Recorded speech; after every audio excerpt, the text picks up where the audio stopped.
akan menjelaskan tentang materi kerukunan dalam interaksi sosial. Adapun beberapa konteks pembahasan yang akan kita bahas, yang pertama yaitu makna kerukunan, dan yang kedua makna interaksi sosial, serta yang ketiga kerukunan dalam interaksi sosial. Masuk pada bagian yang pertama yaitu apa itu kerukunan? Pasti di sini banyak yang bertanya apa itu arti dari kerukunan atau makna dari kata rukun itu sendiri. Kata kerukunan berasal dari kata dasar rukun yang berasal dari bahasa Arab ruknun, jamaknya arkan, yang berarti asas atau dasar. Misalnya, rukun Islam, asas Islam, atau dasar agama Islam. Kemudian kata rukun sendiri itu berarti saling menghormati dan saling menghargai serta saling menerima seperti apa adanya. Kerukunan menyangkut masalah sikap yang tidak terpisahkan dari etika yang erat terikat dan terpancar dari agama yang diyakini. Yang itu juga berarti bahwa hidup rukun adalah orang yang saling memiliki tenggang rasa dan berlapang dada satu sama yang lain. Serta dalam pengertian sehari-hari, kata rukun dan kerukunan berarti damai dan perdamaian. Kerukunan hakiki adalah kerukunan yang didorong oleh kesadaran dan hasrat bersama demi kepentingan bersama. Kerukunan yang dimaksud di sini adalah kerukunan umat beragama sebagai cara atau sarana untuk mempertemukan, mengatur hubungan luar antara orang yang tidak seagama maupun yang seagama dalam proses sosial kemasyarakatan. Kerukunan antar umat beragama adalah perihal hidup dalam suasana yang baik dan damai, tidak bertengkar, bersatu hati, dan bersepakat antar umat yang berbeda-beda agamanya atau antar umat dalam satu agama yang sama. Adapun perwujudan dari kerukunan yaitu bahwa tiap penganut agama mengakui eksistensi agama-agama lain dan menghormati segala hak asasi penganutnya, dan dalam pergaulan bermasyarakat, tiap golongan umat beragama menekankan sikap saling mengerti, menghormati, dan saling menghargai. Sehingga perwujudan kerukunan itu ditumbuhkan oleh kesadaran yang bebas dari segala macam bentuk tekanan atau terhindar dari pengaruh hiporeksi atau kemunafikan. Kerukunan umat beragama adalah kondisi di mana antara berbagai umat beragama dapat saling melakukan 3 hal. Yang pertama, saling menerima keadaan agama lain. Yang kedua, bisa saling menghormati keyakinan agama yang berbeda. Dan yang ketiga, membantu untuk mencapai tujuan bersama, tentu menurut batasan agamanya masing-masing. Yang mana ketiga sikap tersebut biasa disebut dengan sebutan sikap toleransi. Kerukunan umat beragama hanya akan terwujud dengan adanya sikap toleransi yang tinggi. Semakin tinggi sikap toleransi di masyarakat, maka semakin tinggi pula tingkat kerukunan umat beragama di dalamnya. Adapun beberapa faktor-faktor terjadinya kerukunan umat beragama. Yang pertama ada ajaran agama. Ajaran agama adalah yang dianut dan diyakini oleh setiap umatnya, yang mengajarkan untuk saling menyayangi dan menghormati satu dengan yang lain. Kemudian yang kedua ada peran pemerintah. Dalam menjalankan roda pemerintahan, pemerintah setempat sangat mengutamakan kerukunan warganya, sehingga dalam menjalankan roda pemerintahan tidak membeda-bedakan warga yang satu dengan yang lain. Hal ini menyebabkan tidak terjadi kecemburuan sosial di antara warganya. Selain itu, dalam menyusun struktur pemerintahan juga tidak menempatkan orang-orang dari etnis tertentu. Kemudian yang ketiga, peran pemuka agama setempat. Terbentuknya kerukunan di suatu wilayah juga tak luput dari peran pemuka agama masing-masing yang bertindak sebagai pengayom atau penyuluh, pengawas, dan penengah kaumnya dalam kehidupan bermasyarakat, sehingga lengkap sudah terbentuknya kerukunan di dalam sebuah wilayah bermasyarakat. Kemudian selanjutnya ada faktor-faktor penghambat kerukunan umat beragama. Yang pertama yaitu pendirian rumah ibadah. Apabila dalam mendirikan rumah ibadah tidak melihat situasi dan kondisi umat beragama dalam kacamata stabilitas sosial dan budaya masyarakat setempat, maka akan tidak menutup kemungkinan menjadi biang dari pertengkaran atau munculnya permasalahan antar beragama. Kemudian yang kedua, penyiaran agama. Apabila penyiaran agama bersifat agitasi dan memaksakan kehendak bahwa agama sendirilah yang paling benar dan tidak mau memahami keberagaman agama lain, maka dapat memunculkan permasalahan agama yang kemudian akan menghambat kerukunan antar umat beragama itu sendiri. Kemudian yang ketiga ada perkawinan beda agama.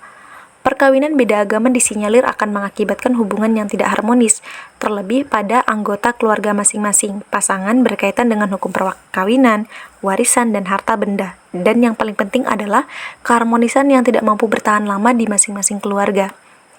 Kemudian yang keempat ada penodaan agama, yaitu melecehkan atau menodai doktrin suatu agama tertentu.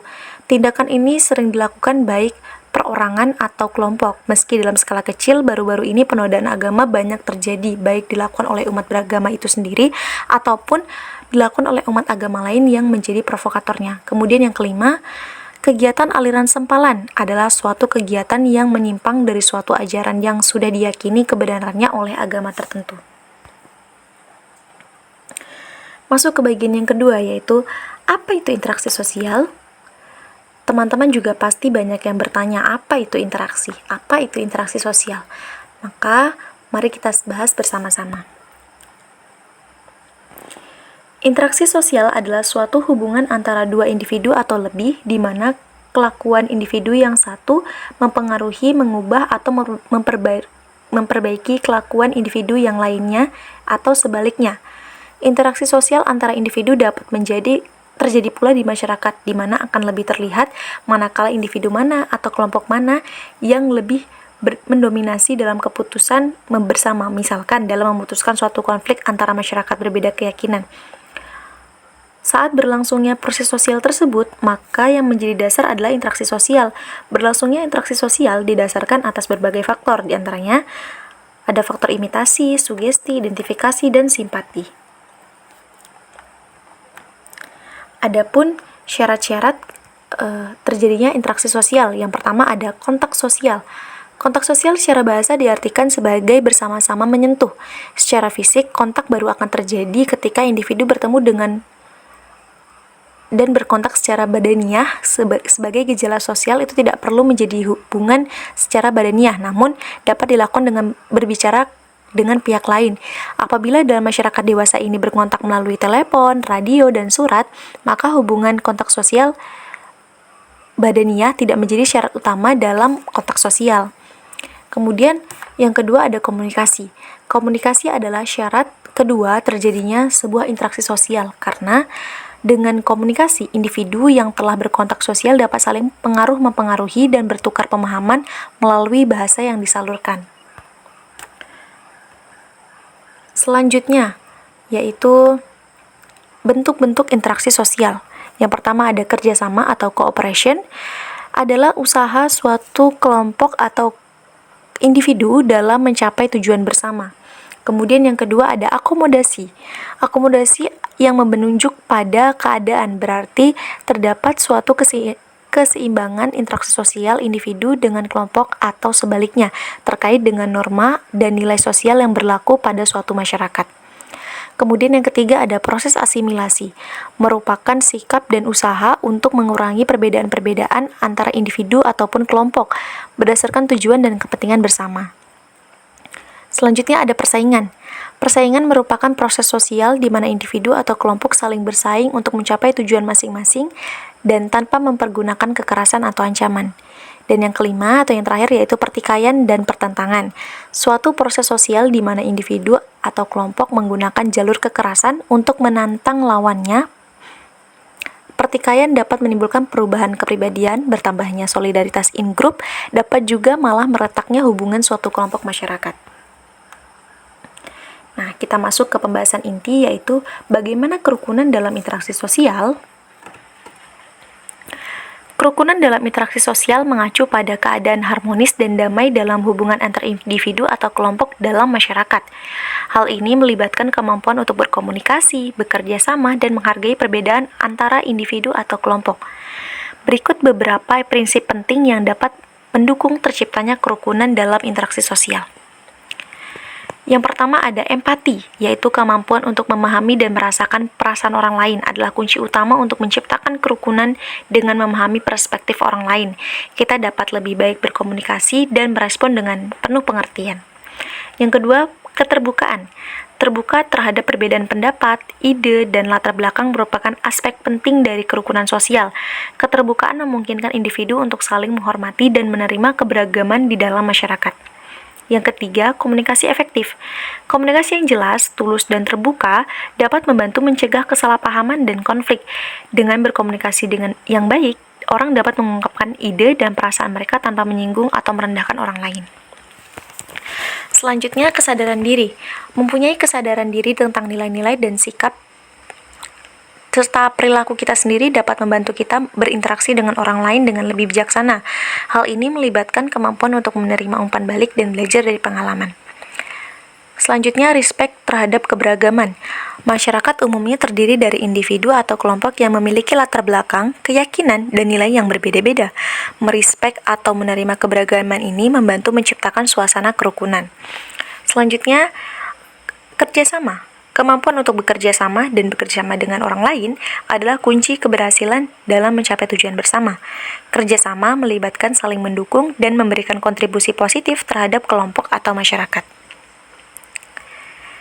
Selanjutnya, kepemimpinan yang positif.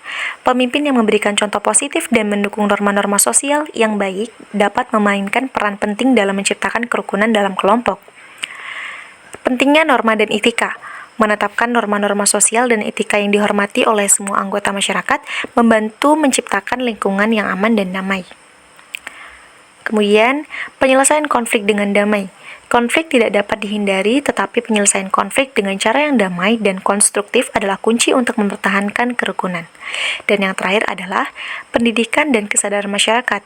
Pendidikan dan kesadaran masyarakat tentang nilai-nilai kerukunan sosial dapat memainkan peran penting dalam membentuk perilaku dan sikap positif. Dengan memperhatikan prinsip-prinsip itu tadi dalam kehidupan sehari-hari kita, maka individu dan kelompok dapat berkontribusi pada terciptanya kerukunan dalam interaksi sosial.